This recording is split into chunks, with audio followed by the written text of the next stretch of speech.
Hello everybody, thank you for staying with our channel, and this video maybe not quite usual video about London, but not about the places that you see right now on the screen. It will be different, and we hope you like this particular video.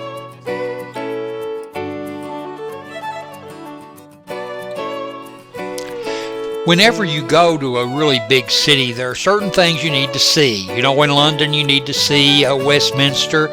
In New York, you need to see the Statue of Liberty, and so forth and so on. But then in every city, there are small places that each of us want to see, and it varies according to who you are and what your interests are. And in London, a place where Zena and I had been several times before, we had seen the big common sites that everybody wants to see, Buckingham Palace and Trafalgar Square and all the rest. But there were a couple of more unusual places that maybe wouldn't interest everybody, but they might interest you, and that's what this video focuses on.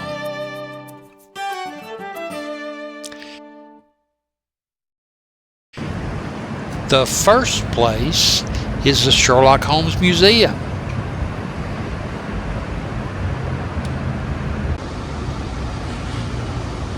We are on Baker Street in London,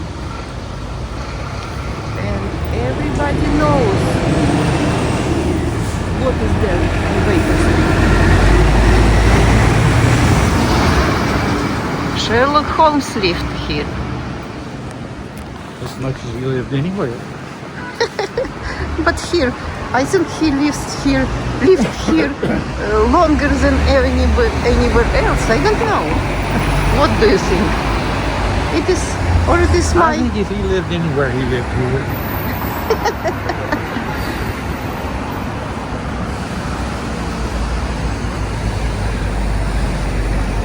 Let's see, where is his museum? The Sherlock Holmes Museum is located at 221B Baker Street, London, of course.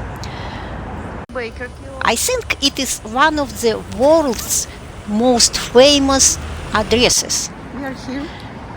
This museum is privately run and dedicated to the famous fictional detective Sherlock Holmes. It is the world's first museum dedicated to the literary character Sherlock Holmes. It opened in 1990.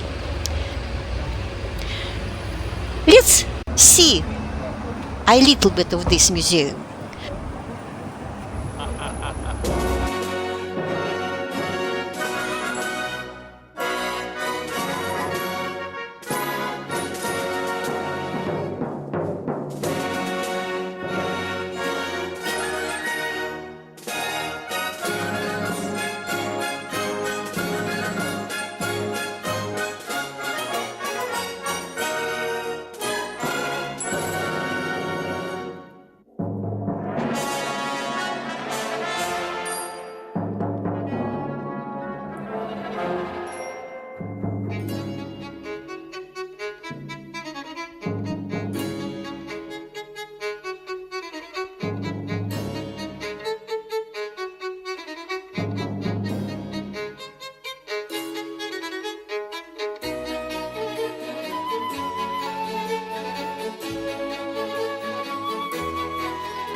And of course, like every museum in the world, the Sherlock Holmes Museum has the gift shop.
We went to London a few times, right, my love?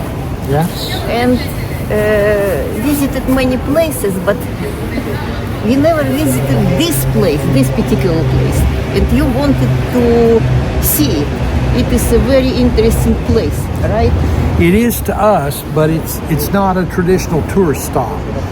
Where we're sitting, right here in this bench area, was where, for a period of decades, public executions in London occurred.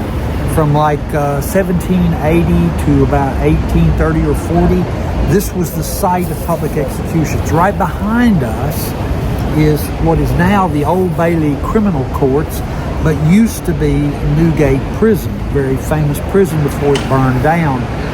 And they were the place where you were taken if you were, let's say, a poor person on the street and you were caught stealing from someone.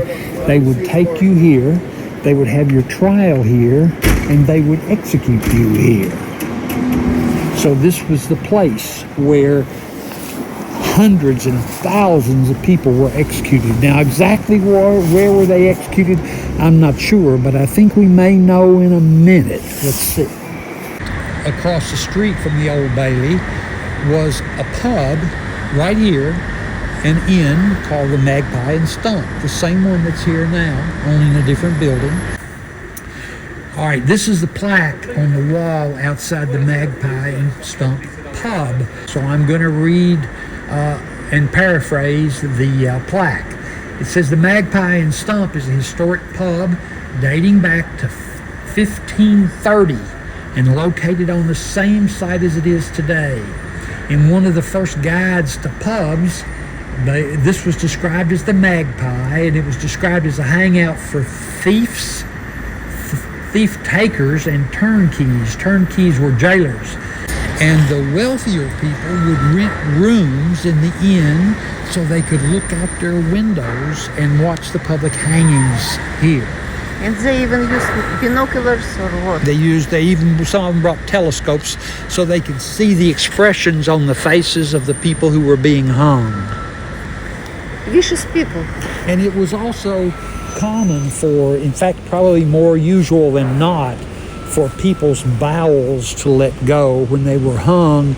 And so the smell of shit would be everywhere, and it was horrible. And even you said that there were kids. All children as young as 10, 11 years old who'd been caught thieving from merchants would be hung here. They would be brought to Old Bailey, they would receive a trial that would last about 10 or 15 minutes, and then they would be held in a cell until hanging day, and there would be maybe a dozen hangings on one day, and they would even hang several people at once, often.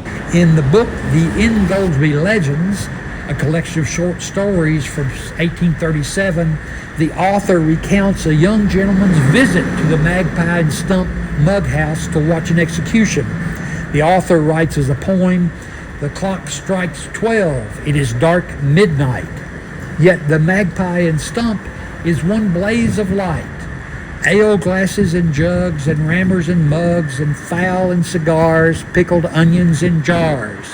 And there is Sir Carnaby Jinks of the blues, all come to see a man die in his shoes."